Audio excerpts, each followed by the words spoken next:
வணக்கம். யோசிச்சு பாருங்களேன், ஒரு பழங்கால ஆன்மீக புத்தகம் உண்மையிலே நம்ம ஆன்மாவுக்கான ஒரு டெக்னிக்கல் மேனுவலா இருந்தா எப்படி இருக்கும்? வாங்க, இந்த விளக்கத்துல சில பழங்கால கருத்துக்களை நம்ம இன்றைய டெக்னாலஜி மொழியில மொழிபெயர்த்து பார்க்கலாம்.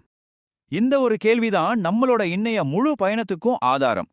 நாம ரொம்ப புனிதமா நினைக்கிற ஒரு பழங்கால உரை ஒருவேளை ஒரு சிக்கலான ஆபரேட்டிங் சிஸ்டத்துக்கான ஒரு யூசர் மேனுவலா இருந்தா என்ன ஆகும்?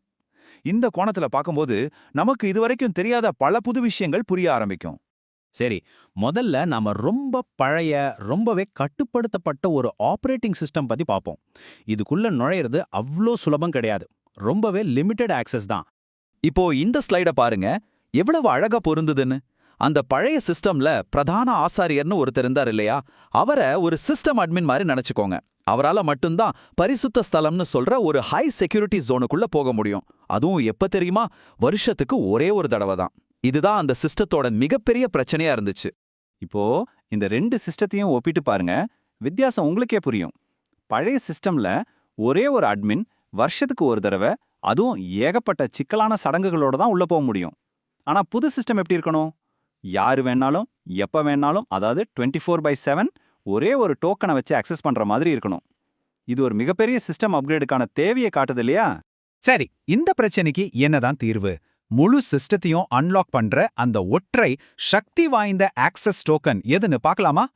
எல்லாத்தையும் மாற்ற அந்த மாஸ்டர் கீ இதோ. கிரேக்க வார்த்தையான ஹைமா. இந்த மூலாதாரம் சொல்லுது, இதுதான் முழு சிஸ்டத்தையும் திறக்கக்கூடிய அந்த முக்கியமான அத்தென்டிகேஷன் டோக்கன்னு. இங்கதான் ஒரு ஆச்சரியமான விஷயம் இருக்கு. ஹாய்மா அப்படின்னா வெறும் இரத்தம்னு மட்டும் அர்த்தம் கிடையாது. அது ஒரு சரிபார்ப்புக்காக, ஒரு வேலிடேஷனுக்காக கொடுக்கப்பட்ட உயிர். இன்னொரு இன்ட்ரெஸ்டிங்கான விஷயம் என்னன்னா, நம்ம ரத்தத்துல ஆக்சிஜனை கொண்டு போற ஹீமோகுளோபின் ஒரு வார்த்தை இருக்கு இல்லையா, அந்த அறிவியல் வார்த்தையோட மூலமே இந்த ஹாய்மா தான். ஆன்மீகமும் அறிவியலும் எப்படி ஒரே வார்த்தையில இணையுதுன்னு பாத்தீங்களா? அப்போ இந்த ஒரே ஒரு ஹைம டோக்கன் ஒரு முழு சிஸ்டம் அப்கிரேடை எப்படி செய்யுதுன்னு பாருங்க. இது ஒரு புது உடன்படிக்கை, அதாவது ஒரு லீகல் லைசன்ஸ் மாதிரி ஒரு விஷயத்தை உருவாக்குது. அதோட மீட்பு மூலியமா நம்ம அக்கௌண்ட்டை பெர்மனண்டா அன்லாக் பண்ணிடுது. ஓகே, இப்போ நமக்கு ரூட் ஆக்சஸ் கிடைச்சிருச்சு. இந்த அப்டேட்ல என்னென்ன புது ஃபீச்சர்ஸ்லாம் இருக்குன்னு பாப்போமா? இதுக்கு புரிஞ்சுக்க நம்ம கையில இருக்கிற மொபைல் டெக்னாலஜியை ஒரு வழிகாட்டியா எடுத்துக்கலாம். இப்ப நம்ம மொபைல் போனை வச்சு இந்த புது ஃபீச்சர்ஸை ஈஸியா புரிஞ்சுக்கலாம். இந்த டேபிள பாருங்க. மரணம் அப்படிங்கிறது நம்ம போனை பவர் ஆஃப் பண்ற மாதிரி, அவ்வளவுதான். கல்லறைங்கிறது ஒரு ரீசைக்கிள் பின் மாதிரி. டேட்டா டெலீட் ஆகல, அங்க பத்திரமா இருக்கு. அப்போ உயிர்த்தெழுதல்னா என்ன? ரொம்ப சிம்பிள். போனை ஆன் பண்ணி ரீபூட் பண்றதுதான். இதை வச்சு பார்க்கும்போது மரணம் ஒரு முடிவில்ல, அது சிஸ்டத்தோட ஒரு நிலைமாற்றம் மட்டும்தான்னு நமக்கு புரியுது. இந்த முழு ப்ராசஸையும் ஸ்டெப் பை ஸ்டெப்பா பாருங்க. முதல்ல சிஸ்டம் ஷட் டவுன் ஆகுது, ஆனா நம்ம டேட்டா டெலீட் ஆகாம பத்திரமா ஆர்கைவ் செய்யப்படுது. அப்புறம் மாஸ்டர் அட்மின் அந்த சிஸ்டத்தை ரீபூட் பண்றாரு. கடைசியில நம்மளோட எல்லா டேட்டாவும் கிளவுட்ல சிங்க் ஆயிடுது. அதாவது நம்ம டேட்டா இனிமே அழிவே இல்லாதது. கடைசியா ஒரு சிஸ்டத்தோட முழு கண்ட்ரோலும் நம்ம கையில இருக்கிறதுனா என்ன அர்த்தம்னு பார்க்கலாம். இந்த அப்டேட்டோட அல்டிமேட் பலனே இதுதான். மரணத்தின் திறவுகோல்கள் கையில இருக்கிறதுன்னா அதுக்கு மாஸ்டர் அட்மின் பிரிவிலேஜஸ் இருக்கிறதுக்கு சமம். அதாவது சிஸ்டத்தை எப்ப ஷட் டவுன் பண்ணணும், எப்போ ரீபூட் பண்ணணும், எந்த யூசருக்கு என்ன பெர்மிஷன் கொடுக்கணும்னு எல்லா அதிகாரமும் அவங்க கிட்ட தான் இருக்கும். இங்கு ஒரு முக்கியமான வித்தியாசத்தை நாம புரிஞ்சுக்கணும்.